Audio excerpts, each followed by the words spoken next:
Hi guys, T here. I thought I would stop for a minute and answer some more questions for you guys. I haven't done a mailbag in a long time. I also wanted to talk to you about a few things. So you can go ahead and minimize me because it's just going to be me sitting here. That's Valentine's Day. Shut up. It's going to be me sitting here talking, but I did gather a bunch of questions. I haven't done this in a long time. So let's dig in. From several people. Will you help me design X for my group's campaign?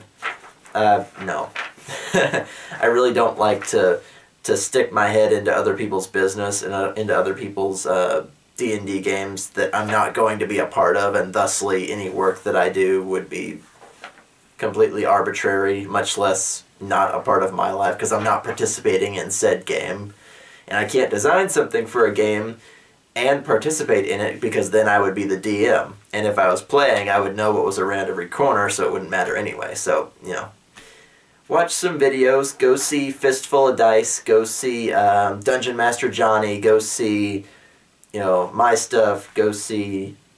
There's a bunch of YouTubers that are full of ideas for designing stuff. Even I've done, you know, Dungeon Design 101, Dragons 101, 102, and 103, how to start a campaign, how to deal with OP characters. Just look for, like, TheWriter how-to and see what comes up. I've done lots of tutorial videos, but on, like, a case-by-case basis. I don't really have the time because I'm running Ocean Rim, I'm running my own projects, etc., etc. From several people, will you be throwing another player finding contest for future games? Yes. Out of the pool of people that I threw the contest for last time, only X amount of them actually followed all the directions, and only X amount within that group were people that I could play with based on, you know, age or time zone or availability, stuff like that. So more than likely, I'll be throwing another contest sometime soon just to, like, refresh the pool and see who's out there, who's available, and etc., etc. I did set up for another D&D game, but it did not go well. Or it was for a Pathfinder game, actually, for Ocean Rim. And I was going to play straight away, straight after Fudo and Stands with a Fist bowed out of the Ocean Rim campaign, and I was rearing to go for the next one, and the guy that I got into contact with, again, another perfect stranger over the internet, turned out to be far more knowledgeable about Pathfinder than me, and I asked him to make a character, and the beast that he made, quite frankly, frightened me away. And that's not to his detriment. I mean, I can't punish him for being smarter than me or for knowing the system better than me, but he kind of made a character who was self-reliant and very good at a lot of things, and I really couldn't make anything quote-unquote elegant and challenging for a character that was good at so many things because there would be no drama to it. So I had to actually write him like an apology note and basically say, you know, I'm going to have to pick somebody else. He probably had about 10 years of tabletop experience over my own. So I was honestly very intimidated by him, and I was like, dude, I'm going to have to pick somebody else. You're too good for me. I can tell just looking at the build you made. And not that he built on cheese or that he built, you know, a godlike character, just the combinations and things that you can come up with may or may not make for a believable character, but also may or may not make for a good game if you're not bad at anything, if your character wouldn't struggle with anything, especially when they're by themselves. So, I don't know. Again, I can't insult the guy for being smarter than me, but I couldn't see a fun game happening with the stuff that he made, so now I have to pick somebody new. So that's mostly to my own embarrassment and intimidation to somebody whose skills clearly outpaced my own. So that's the reason there hasn't been another D&D story recently, is because I need to look for a new person. Because that guy was far and above my skill level. You know, because how fun would it be to have a D&D story where the character just walks through everything, or has an answer for everything? It wouldn't be fun at all.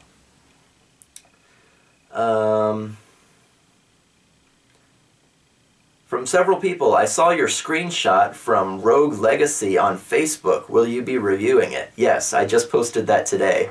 I've already had people say, gosh, this is the first negative review I've ever seen for Rogue Legacy. You'll have to check that out. I just released it today.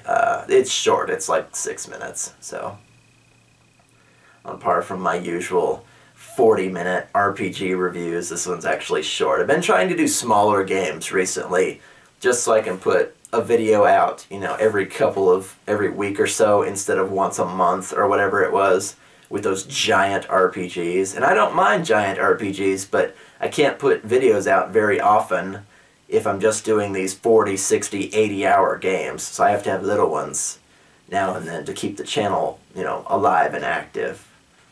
Because I do rely on this channel for grocery monies. So, you know, hit that like button, blah, blah, blah. From Daka Swift, how does one regain paladin powers once they are lost? I think the only explicit answer to that is the redemption spell, which normally, and this is under regular circumstances, there's exceptions to every rule based on story and whatnot, but the most explicit answer to that would be the redemption spell, which usually you would go to like a hierophant, a high priestess, you know, or whatever, a very high-end person from the church of the god you worship, and ask them for the redemption spell, and they will, you know, okay, to redeem yourself you must do X and go on this quest, or fetch this holy item, or whatever it happens to be. Some demonstration that you won't stray from the straight and narrow, and it may not be something as explicit as a quest, but rather a, you know, we're going to have this person follow you around for the next 6 months, or, you know, we're going to go watch the negotiations between these nations and come back, you know, what do women want? Come back in 6 months. If you know that reference, good for you. But after having completed said task or quest or storyline or whatever, you can come back to them and they can cast the redemption spell on you, which will cleanse you of your sins, quote unquote, and you will regain your paladin powers. Now there's other ways, there's storyline ways, there's, you know, every DM has a different way, but I think that's the only one that's actually stated in the rules, like concrete-wise. From Kafea77, what was that monster that Fudo ran into in the waterways of Ocean Rim? That was a Totem mask. It was, what is it? Extraplanar undead fish, I think? Something like that. It's in the bestiary too, you can find it. From Andreas Pedersen. Will you ever complete class? No, probably not. There's so many classes out there, and, you know, should I do, you know, if I did one on, like, Rangers, would you have Rangers 3.5 D&D, Rangers Pathfinder, Rangers 4th edition, Rangers 5th edition, you know, and then, you know, there's bazillions of classes out there. I could, I guess, if you guys really, really want me to. I noticed that the views for those like 4 or 5 videos of class that I did were quite high compared to some of my other stuff. Of course, that's probably because of their provocative titles and thumbnails, which is me cheating the system, but there was discussion and open like chit-chat going on in the comments, so maybe I don't really see myself completing quote-unquote class, but I could do some more of it if you guys really want me to. Tell me in the comments below. If I did class, would that be like something you guys would be willing to invest time in, to like listen to my stuff, talk with each other, that kind of thing? Because I won't do it if you won't watch it, so it'd just be wasted effort on my part. Let me know below. From Werewolf017. I hear from Werewolf all the time. He's probably one of my top commenters. Love him. Would you do a Dungeon Design 102? You could do subterranean dungeons, castles, including the materials of walls and defenses, as well as traps, large mansions, where to place monsters, etc. Maybe cover lore about the place you make.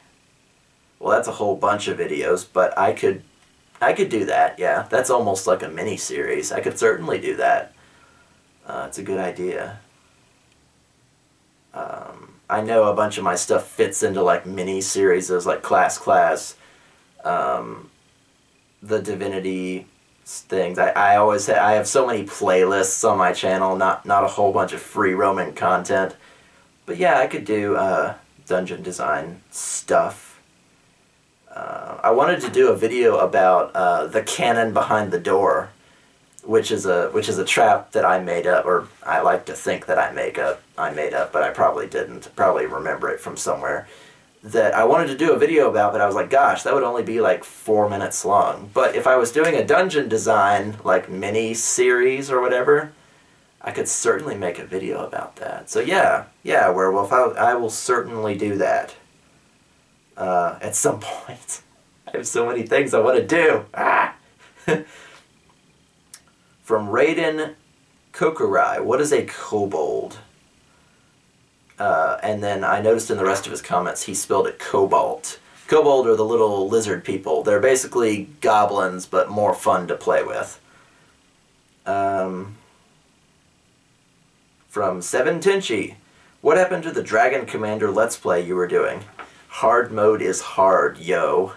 I kept getting backed into a corner and I just couldn't do it. So I may pick it up again on an easier difficulty, but it may be a little while, because that game is a lot of talking and a lot of cutscenes, quote unquote. So I don't know if people would actually watch it. So I'm kind of iffy about actually picking it up again. From Mads Ref, how does YouTube calculate what you get financially? Well, the short answer to that is whenever somebody watches your video and watches more than half of it, I believe it is right now, if they watch more than half of it, you get credit for the banners and ads that are around your video, X amount of a penny, or a penny, 0.2 pennies, whatever it is, and it keeps track in an increment of 2 weeks. Now, every month, if you make more than $10, you get to keep the rest. And if you make less than $100, it will accumulate in an account. And so when you hit that $100 and the month turns over, you get to keep it. So suppose I made $110 in 30 days, just from ad revenue. I would get to keep $100. Not bad. Or if I made $146 in a month, I would get to keep $136. The ad revenue thing does not make you very much money, but it is there, so I'm not going to frown at it, you know? So it's based on the amount of time watched, and a few other factors. It used to be number of clicks, but that could be manipulated, so they got rid of that. Now it's more towards, you know, comments, towards thumbs ups, towards the popularity of the video, like how long it's quote-unquote hot, you know, meets a certain set of parameters. And most videos are only quote-unquote hot for about 3 days after they are posted, because that's when it gets 90% of its views. I still get views on my other my older videos, you know, especially the first episode of D&D Stories is coming up on like 20,000 views. So that still gets views, but the majority, financially speaking, the majority of the money you make will be from a video from the time you post it until the end of the 3rd day. And it also depends on holidays, on what time of the day you post it, what point in the week you post it, because a lot more people watch on Friday, Saturday, Sundays than any other day of the week. Like, most people don't post the big people don't post videos on Tuesdays, because that's the lowest point of YouTube's traffic. They try to make it like they post things when they know people are online, you know, after work, after school, before bed, you know, late into the night. I time my videos sometimes to like drop at roughly midnight so that it gets the full 3 days of people. But that's neither here nor there. After you make the first $10, you get to keep the rest, which is harder than it sounds, because sometimes you can expect a big check and not get hardly anything. My first YouTube check was $4, and I bought a pack of Magic the Gathering cards with it and called myself the victor. And before you ask, I think the biggest check I ever got from YouTube was a little over $300. But that was with me doing Grimrock when I was doing that Let's Play, and I'm not a Let's Player, so I wish I could do that, but that's not the kind of channel that I run normally. From Inflow, any tips on world building for a campaign? Don't try to build the whole world, because you'll just make yourself crazy. Build the reserve, you know, the quote-unquote reserve, like the places that they're gonna be, and then sprinkle details about the surrounding region in case questions come up, but don't try to build the whole world, because there's no point. It's just paperwork for you, for stuff that's probably not going to come up. You can build a region, you can build a continent, but why? You know? You're going to be in one town or in one region, one section of the countryside. Why build around it? It's just more work for you. So scale yourself back as small as you can make it, as long as it's relevant. Don't try to make anything that's irrelevant to your campaign, because it's just going to sit there and it's not going to matter. From Rocky Powell, Ocean Rim is D20 based. Is that correct? Yes.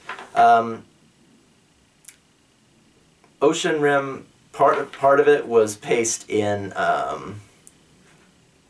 OVA, which is D6. Part of it was based in D&D 3.5. And the more recent chunks have been based in Pathfinder. So basically D20, yeah. I don't think I would do any more of Ocean Rim with OVA, just because the system is kind of weird. It's more towards storytelling than it is towards mechanics, but I'm more comfortable with Pathfinder now than anything, so yeah, Ocean Rim is D20 based, technically. From Exterminator 122, another one of my more prolific commenters, just the names that I recognize. From Exterminator 122, what is the highest level you've ever played in D&D? And what are your favorite 3 classes? The highest I ever played level-wise, I think, was 14? Spoony the Bard from way, way back in episode 1 of D&D Stories made it all the way to level 14 before he broke the game wide open, and the DM said, okay, you ascend to godhood on the arm of this red-headed goddess, and you are never seen again. So he basically got rid of my character because I accidentally broke the game wide open. Not something intentional, I assure you, but I kept going higher and higher into, like, plus 100 perform, plus 120 perform, to the point where I was just messing things up. And I kind of knew it, but I had to see what he would do to me, you know? And I try not to ever do that anymore, because I'm the DM now, and I don't like when people do that. But that was the one time that I fucked with the whole system. And so, of course, he was arbitrarily removed from the game. But whatever, so technically level 14, level 0 god, I guess. And yes, there are level 0 gods. They're above demigods and below proper gods. Okay, so now we've gone through these questions. It's a short list of questions this time around. Less questions lately, since D&D Stories has kind of slowed down a bit. I've got something for you guys.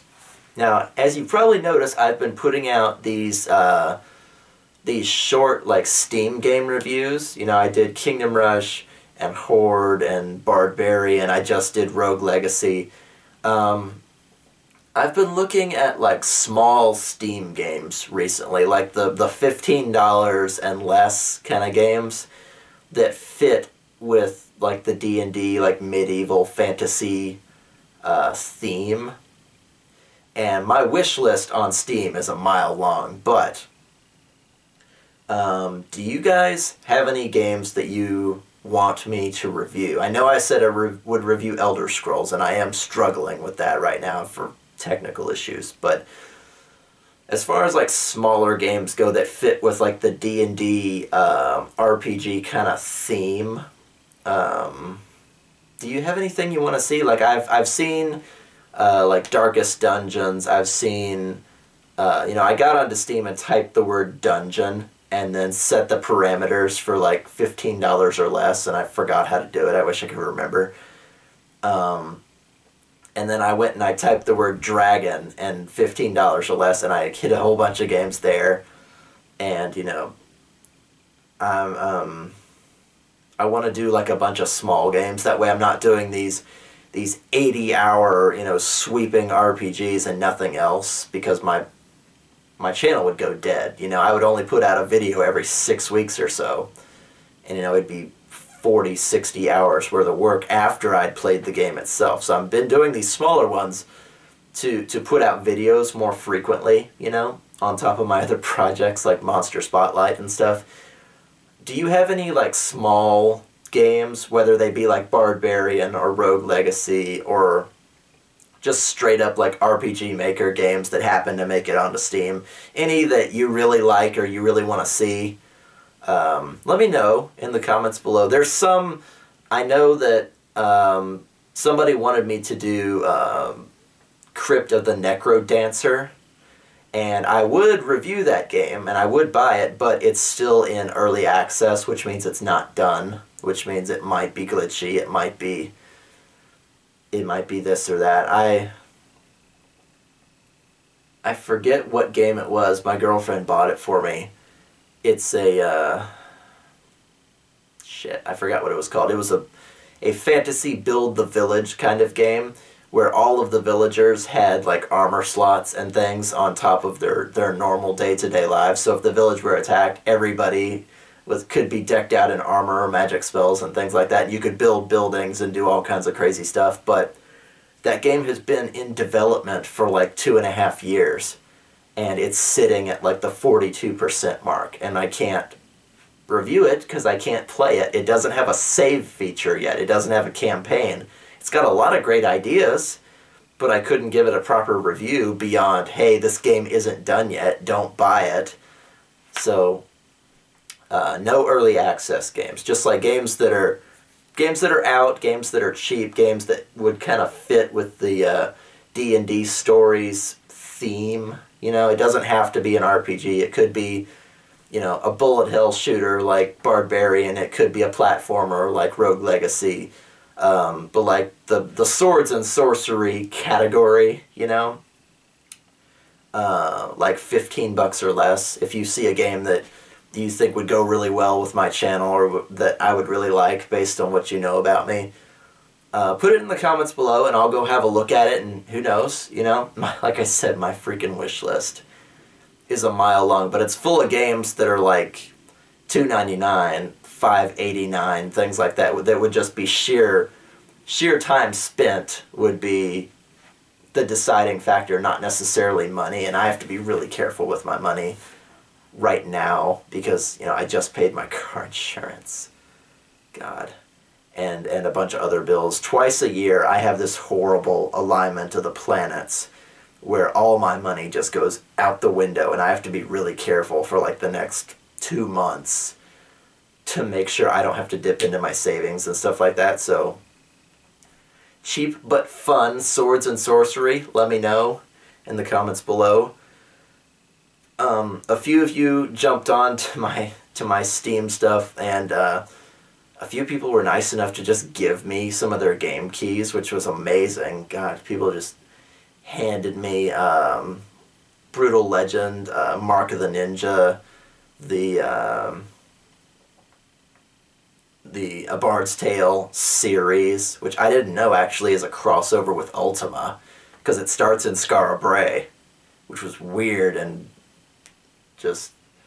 Anyway, a few people, and I'm not asking you to come onto Steam and give me games. No, suggest games, so I can look into them and put them on the channel as reviews. So, like, I just finished Rogue Legacy, so I need to pick a new one. Help me pick a new one, you know? Okay.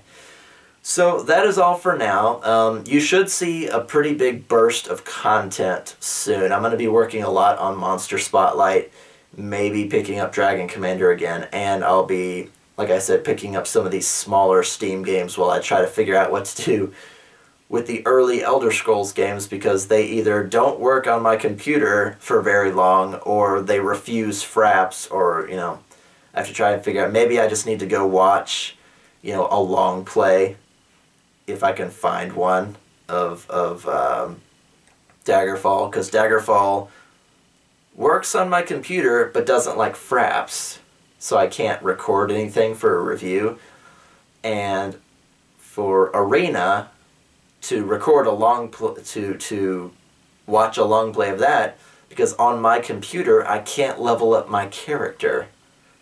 So there's not a lot I can do for the first couple of Elder Scrolls games. Bree and I are still playing Morrowind, so don't worry if you've been watching that Let's Play we've been doing together. You guys have been so supportive, holy crap, of us blundering around in this massive alien place with giant fleas and mushrooms and other garbage. We have no idea what we're looking at. And those do take like 6 hours of editing, with us putting all the stuff in the side corners and things. So lots of stuff coming soon, I promise. My schedule is going to open up after the 5th for reasons untold, and I should have plenty of time to do research for Monster Spotlight, to play games on Steam, etc., etc. So you can expect like like I said, a burst of content coming very, very soon. So keep an eye out, and I will see you guys soon. So until next time, have a good one.